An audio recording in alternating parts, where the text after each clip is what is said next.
Atos capítulo 16. E veio também a Derbe e a Listra, e eis que ali havia um certo discípulo, cujo nome era Timóteo, filho de uma judia crente, mas o pai era grego, do qual os irmãos em Listra e Icônio davam bom testemunho.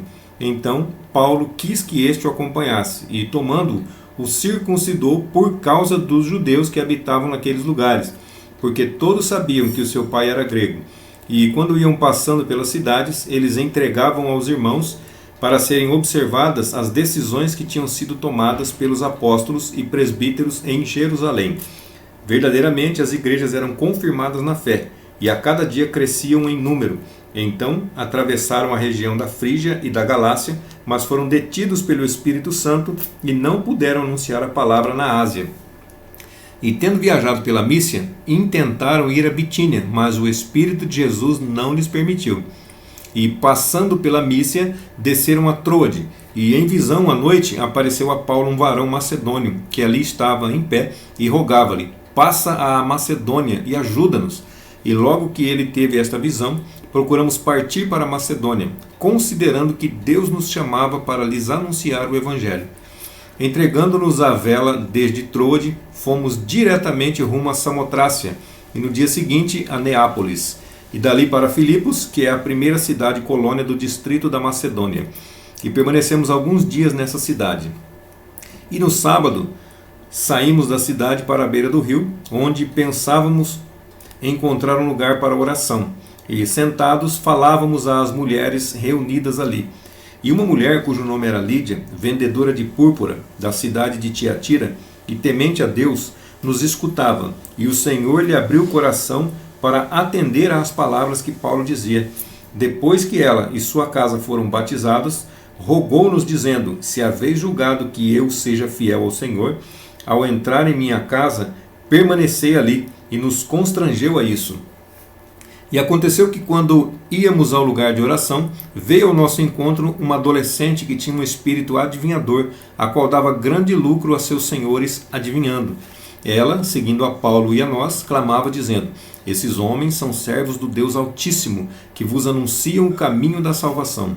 E fez isto por muitos dias. Mas Paulo, indignado, virando-se, disse ao espírito: eu te ordeno, em nome de Jesus Cristo, que saias dela. E na mesma hora ele saiu. Mas, vendo seus senhores que a esperança do seu lucro desaparecera, detiveram a Paulo e a Silas, e os arrastaram para uma praça à presença dos magistrados. E, conduzindo-os aos magistrados, disseram: estes homens, como judeus que são, estão conturbando a nossa cidade, e apregoam costumes que não nos é lícito receber nem praticar, sendo nós romanos. E toda a multidão se levantou unânime contra eles, e os pretores, rasgando seus vestidos, mandaram açoitá-los com varas.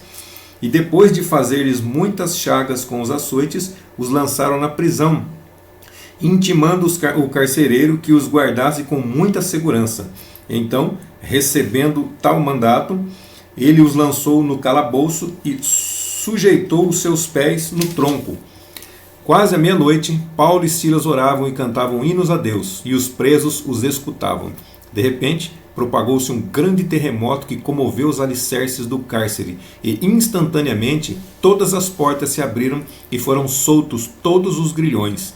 E o carcereiro, despertando e vendo abertas as portas do cárcere, tirou a espada com a intenção de suicidar-se, crendo que os presos tivessem escapado.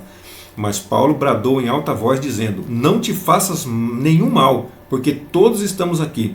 Tendo ele pedido uma tocha, saltou para dentro e, trêmulo, prostrou-se diante de Paulo e Silas. E tirando-os para fora, disse: senhores, que devo fazer para ser salvo? E eles responderam: crê no Senhor Jesus Cristo, e serás salvo, tu e a tua casa. Então anunciaram-lhe a palavra de Deus na presença de todos aqueles que estavam em sua casa. E tomando-os consigo naquela mesma hora da noite, lavou as suas feridas e imediatamente foi batizado, ele e todos os seus. E fazendo-os subir à sua casa, pôs-lhes a mesa, e houve um grande regozijo da parte dele com toda a sua casa, por terem crido em Deus. Quando amanheceu, os magistrados mandaram os lictores, dizendo: soltai aqueles homens. E o carcereiro transmitiu estas palavras a Paulo, dizendo: os pretores mandaram-vos soltar. Agora, pois, saí e ide em paz. Mas Paulo respondeu-lhes: depois de açoitar-nos publicamente, sem sermos condenados, romanos como somos, havendo-nos lançado no cárcere, e agora secretamente nos lançam fora? De modo nenhum, mas antes venham eles mesmos e nos soltem. E os lictores foram dizer aos magistrados estas palavras, e estes temeram quando ouviram que eles eram romanos. Vieram, pediram-lhes desculpas, e tirando-os para fora, rogavam que se retirassem da cidade.